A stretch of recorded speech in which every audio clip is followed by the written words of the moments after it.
How are you? I'm good. How are you? Good. Thanks for willing to do this. Yeah, of course. Sorry it took me so long. Oh no, it's over.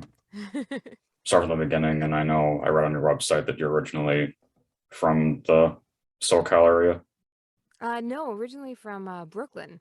And then when I was about five-ish, moved to the East Bay, San Francisco area, and then came down here for college and then Okay. never left.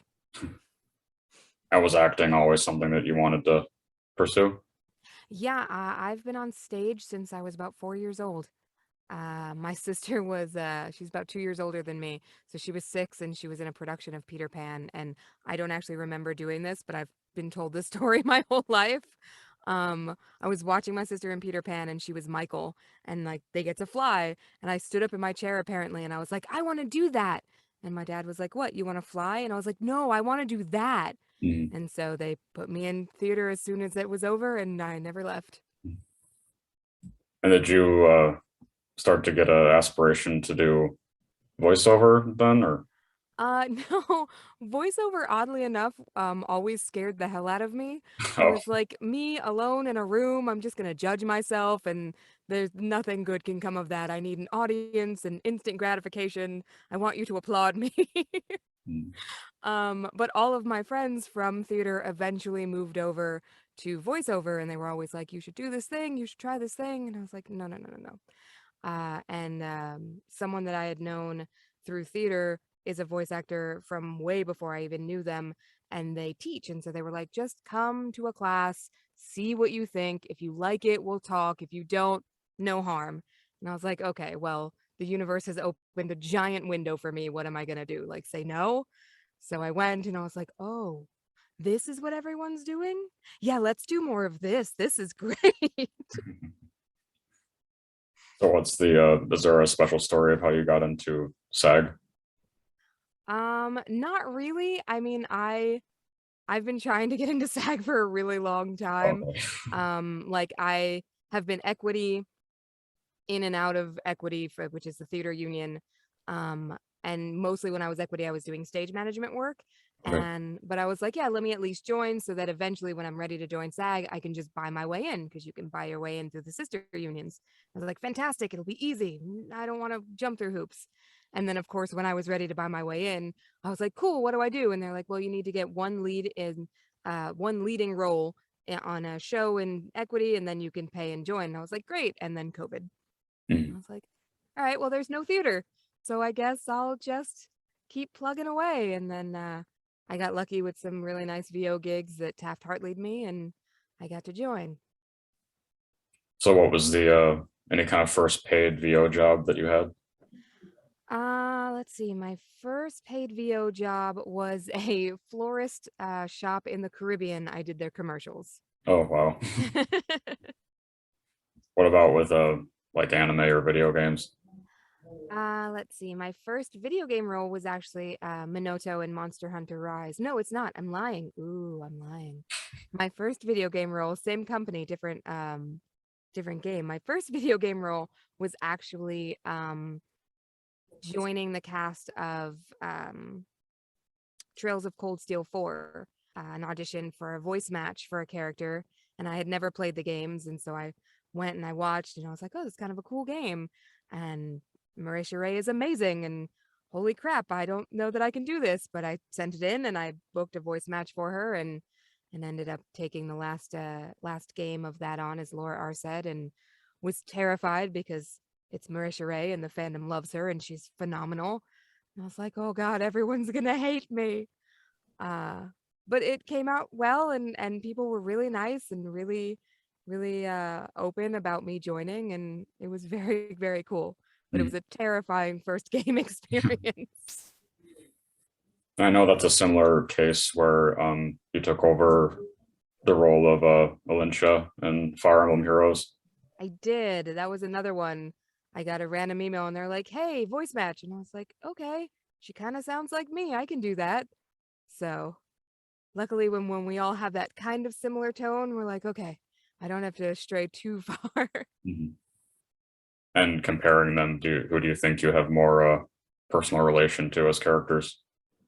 um, as characters, I'd probably say. Laura Arseid, that like stronger warrior. There's a very family spirit in there, and yeah, I think as a character I would relate to her more. Mhm. And everybody else I've talked to who's been part of the Fire Emblem franchise kind of has like some kind of funny story about being directed by whoever their director was. Is there any kind of like funny story you have with the project, or? Mm, not really. I mean, honestly, I was only in there for like one recording session. It Okay. was very quick and easy, and they were lovely. But yeah, I don't. Nothing really stands out as like, oh, this moment. Mhm. And I have found too that everybody has different answers as to how they took to dubbing opposed to like original animation. Was it difficult for you? Um, Dubbing was always like, so when I first started doing VO, it was commercial work, Mhm. and dubbing was where all my friends were, and I was like, this is so interesting. Like the amount of things you have to do at the same time and perform is ridiculous and unlike anything else you get to do. And so like the stage manager technical side of my brain was very intrigued by this, and I took to it decently well. Um, it was definitely like a, oh, okay, puzzles, how do we fit the flaps, how do we make the puzzle work, which is something the technical side of my brain really enjoys. Mhm. And of course, one of your really cool roles and bigger roles in anime so far is in Welcome to Demon School. That was a lot of fun. That was super exciting. And it was funny because my friend Laura Stahl, who is Irma, knew that I was cast before I did, so she was like waiting on this for me to be like, hey, and she's like, I know. So it was very cool.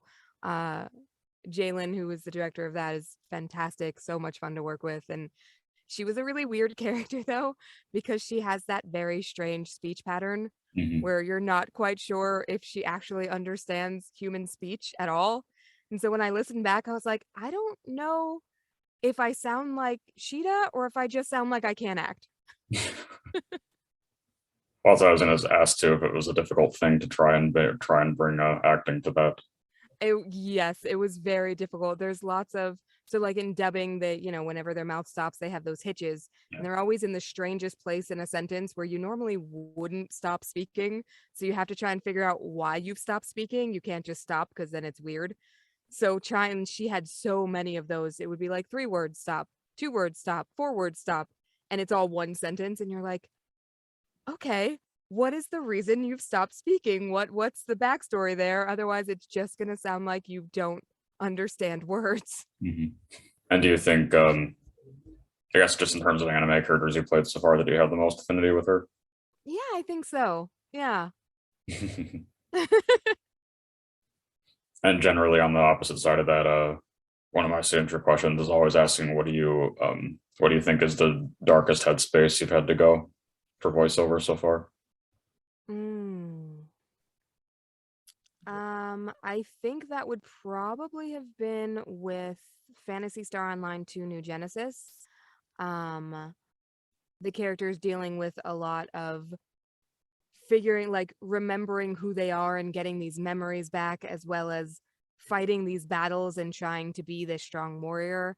And so in one of the directed sessions, I remember uh just having to get really into that, like the memories have flooded back and now you remember all this horror and all this terror, and like finding that in you and pulling out those pieces. And it was an odd time in my life.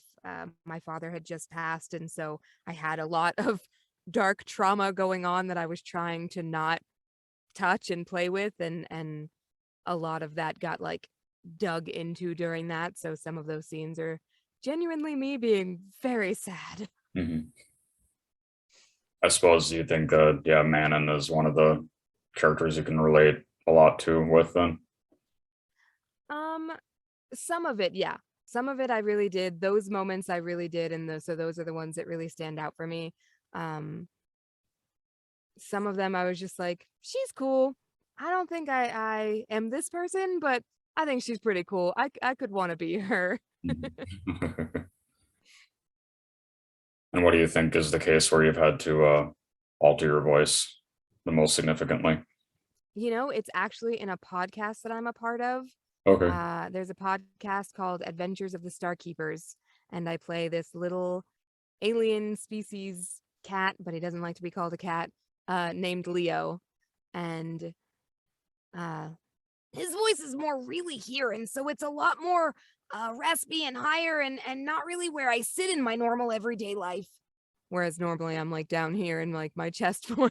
What's really funny is when I first started learning, because one of the reasons I didn't think I could do voiceover is because everyone was always like, "Oh, voiceover, you can do cool voices and things." And I'm like, I don't, I can't do that. That's not.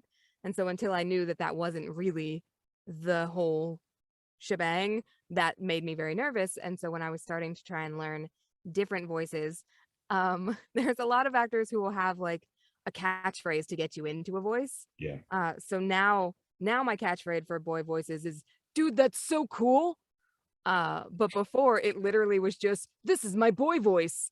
And I would just say that and get into the voice. But I remember having people, try and explain where the voice sits. It's more in the back of the throat. And at one point someone was like, "You know that feeling when you're kind of gagging and you're just about to throw up and you've got that like, I'm gonna throw up sound?" She's like, "Put all your boys there." And I was like, so for a little while before I would get into a boy voice, I would be like, "Okay, I'm gonna throw up. Okay, there he is. He sits back here." So going back to anime, what's been your experience on the Pokemon franchise? The Pokemon franchise is so fun. I am so happy to have been so many little pieces of different parts of that show and game and universe. I remember the first time I got into it, I was in Twilight Wings, and it was literally just the back of my head running away. And I was Mhm. like, "Well, I'm in Pokemon." And during that session, they were like, "Oh, can you do some incidentals?" And so they had me do this little dragon Pokemon, and all he did was sneeze. And I was like, "Cool, I sneezed like a dragon today. That's fun." And then from there, just getting to do um, Pokemon Masters and getting to be the Team Rocket Grunt. That was a lot of fun, just playing with that character and getting to be a bad guy for a while. Um, Pokemon Evolution was amazing because we recorded it more like a prelay Mhm. animation. And then later we did some pickups to picture. But when we first did it, we were all in the room, well, in the Zoom room, and we just read it as if we were doing a straight animation. And it was so cool. Mhm. Is that the only kind of case with anime where it's been like that so far with you? So far, yeah. Yeah, the rest of it has always been to picture. Mhm. And then another cool series, Kemono Jihen. That was so fun. I was really, really excited to get to be a part of that one because uh, I like anime, but I'm not like a huge, and I don't watch anime all the time. My husband's a huge anime fan, and so I'll come in and out of things. But there are certain genres that I really, really like, and those darker animes are definitely my bag. So I was like, I want to be in this.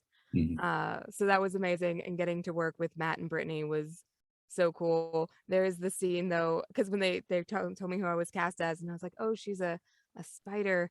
Hopefully she's not a spider because I'm terrified of spiders." And so there's the one scene where uh I hope I don't get the name wrong. I think it was Shiki sees all the different demon children and stuff of his mom's, and one of them is a giant spider hanging in the background. And I remember doing the dubbing of that and trying not to look up in that corner because I was like, "Don't look at the spider, don't look at the spider, just do your lines, don't look at the spider." And do you think that just in general that you have a preference to work on darker, more dramatic projects opposed to comedic? Um, Probably, yeah. Like comedic is a lot of fun because you can just be big and silly, and you have a lot more freedom of that stuff. But I like the darker stuff. That's the stuff that I want to watch. So yeah, I would say that would be where I would love to be a part of more. And let's see. Oh yeah, what was your it's again going back to way more lighthearted things, but D4DJ Ibuki. D4DJ was awesome. Um, it was just such a fun experience. It was a very fun character. I don't I get to do anime a lot in my normal voice, but not usually a teenager. So I Mhm. was like, yes, I get to be, I sounded like this as a teenager. So cool. There are teenagers who sound like me. Um, but it was a great experience. I think I want to say I think that was right after Twilight Wings. That might have been the first one where I actually like got to see a mouth flapping and like do the whole experience of dubbing. Mhm. So that was a lot of fun. Mhm. I wished like more of it came out, and I was like, man, I wish we could have like done the video game or the songs or something. I just want to keep playing in that world. Mhm. Has there been many cases so far with the voiceover that you've gotten to sing for a role? Uh yes, but I can't say what because it's not out yet. Okay. But I was very excited. It was so I've been, like I said, in theater since I was 4 and mostly musicals. So I've been singing my whole life and it was my first love. And then moving over to voiceover, I didn't, and before that stage managing, I didn't really get to do it very much. So excuse me, when it came up recently for something, I it was the first time I'd ever gone in studio to sing. I'm used to singing on a stage, and Mhm. it was such a cool experience. And I left and I was like, that might have been my favorite recording session to date. Just singing for 4 hours. I was like, let's do more of this. This is great. Mhm. Kind of related to that, that there's been like a really like the most straining or difficult session you've had for something? I would say it would probably have been Alien Fire Team Elite. I got to be Cynthia, and so I did my whole thing, and we finished. And when we were done, they were like, "Hey, we've got time. Why don't we make you one of the playable characters too? One of the voices you can choose from." It's like, "Sweet, let's do it." But of course, Cynthia is my normal voice, so I couldn't use that. So I was like, all right, well, now we've got to, what's the character? It's a Marine. So I was like, okay, we've got to get lower. We've got to get in that like gruff, deep zone, which is totally fine, except when you have to scream and die for an hour. And then by the end of that, I was like, okay, no one talk to me. I'm Mhm. done. I just died like 17 ways by different aliens. I have to go to bed. Then I know that you got to be on Rainbow High, having talked to Jenny Okabori as well. That was so much fun. I really liked that was my first real prelay animation experience, and it was a blast. I got to use an accent that is my natural like heritage accent, which was so cool. But it was very funny because after we finished, I called my sister and I was like, um, people are either gonna really like it or really not like it. And if my last name wasn't Gonzalez, I would be in a lot of trouble for what I just did. But she was like, but we have family that talk like that. And I was like, I know, and that's why I can do it. But after like listening back, I was like, oh, yeah, that is that accent pushed to an extreme level. Like, yes, I have an aunt who talks like that, but this is like her tenfold. So I Mhm. was like, it's an animation. It's supposed to be like this. But I love her. She's so cute. I was so excited to get to be a doll. I was like, I'm buying one. I have to have one. Um, and then just seeing how people reacted, and my sister babysits this girl who watches Rainbow High, and she was like, "Your sister's on the show!" And she was so excited, and I was like, "Oh, that's so sweet." I know it was cool to most recently see it be part of Belle in some way. That is such a magical movie. It is so beautiful and so well done. And I got to be incidentals on that one, and come in and just play some characters here and there, and just to have any chance to be a part of something like that is always awesome. Mhm. This was a interesting credit. What was Absolute Denial? Absolute Denial is one of the first things I ever did. After the florist commercial. I don't even remember. It was one of the smaller indie casting websites, and it was they had a clip from a movie, and they were like, we want someone who has this sort of a tone with this sort of attitude. And I was like, yeah, okay, that falls in my wheelhouse. I get where you're going with this. This looks fun. And so I did the audition, I got the part. It was one of those self-directed, so you just send in 3 takes and you're good to go. The movie is really cool. It's a short film in film festivals. It's actually doing really well, so congrats to the one-man team of that. Um, but he creates this computer program and then it sort of takes over his world, and so I play the protagonist's girlfriend on the phone Mhm. trying to get a hold of him, and where are you and what are you doing, and you know what, forget it, it's not worth it, kind of a thing. And the phone progression of their relationship ending. But yeah, it's very cool, and it's been fun to watch how they're progressing, and that the film festival circuit and how it's being received, and it was a very cool project. Mhm. It did look like, assuming the credit is right, it looks like you had some little on camera experience too with some kind of religious project. Yeah. Oh my god, I think I was like, I don't know, 20 something. I don't know. Um Maybe just 20. But it was a random thing. My friend was like, "Hey, I got cast in this thing and they need extra people. You want to come and do a scene?" And I was like, "Yeah, okay. I don't do on camera, but why not?" So I went in for like a day, and it was so weird. Like, it was at someone's house, and so you're never supposed to go to someone's house that you don't know. And I was like, I'm texting my sister going, "If I never answer again, this is the address where I last was. Yeah. I'm gonna go in this random stranger's house now." But it was very cool. It was a very chill group of people, and I think I did like one scene in the background, and I was like, "Okay, thanks, bye." And that's my on-camera experience. So there was never any like aspiration to try and pursue on camera? I thought about it for a little while. For for a short time, I was one of those pretentious theater people who was like, "Film is cheating. You get to do as many takes as you want, and you can take as long as you want to get it right. And in theater, you have to get it right the first time, or everyone knows." And so I was a little pretentious about that. But eventually, when I started doing behind the scenes stuff for theater, for film, I did a lot of makeup and hair and writing and directing and producing for a bunch of indie things, and then I was like, oh, maybe I want to be on camera. But at that point I was already like, I think I've outlived Hollywood's expectation of where girls come into Hollywood on film. So I was like, yeah, I'm not, I'm not the classic Hollywood look, Mhm. and I'm not this and I'm not that, and all of the things we tell ourselves when we're too scared to try something. um but honestly, I'm so happy that it went the way that it did, because there's something so pure about the acting in voiceover, because no one can see you and because all you have is your voice to get across everything that I could get across to you on set or on stage if I had lights and props and sets and other things to show you. Um, so I think I'm happier where I am now. So is there anything else that's upcoming that you're part of that you can safely talk about, or?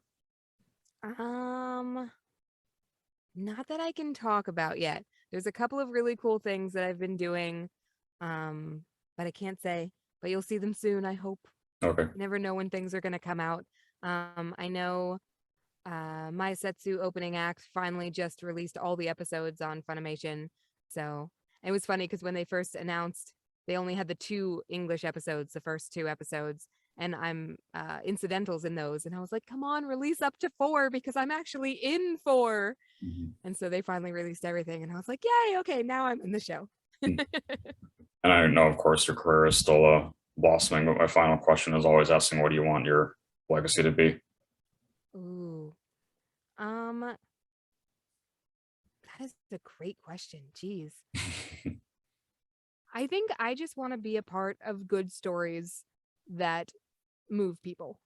If I can be a part of a story that someone is like, "Oh man, I remember that from when I was a kid," and has some sort of emotional tie to it, whatever it is, I think that would be a really awesome legacy.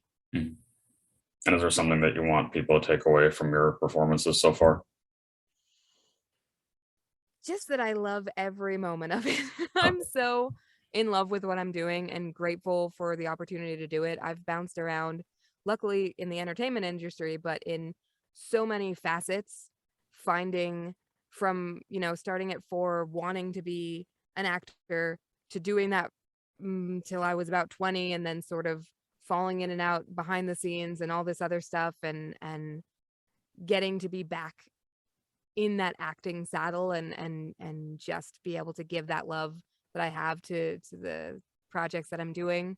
And just for everyone else who's out there thinking that, you know, it's not possible, totally is. Just don't be scared. And if you're scared of it, it's the thing you should be doing. That is what I have discovered. If it scares the hell out of you, that is the thing you should try.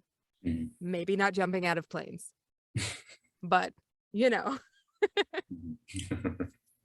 Well, thanks. I'm glad that we got to do this. Yeah, me too. Thank you so much. This was great. Yeah, I'll be It was sure great to. meeting you. Yeah, you as well. I'll be sure to send it to you once I have it up as well. Sweet. Thanks. Okay. Thank you. Have a Bye. bye.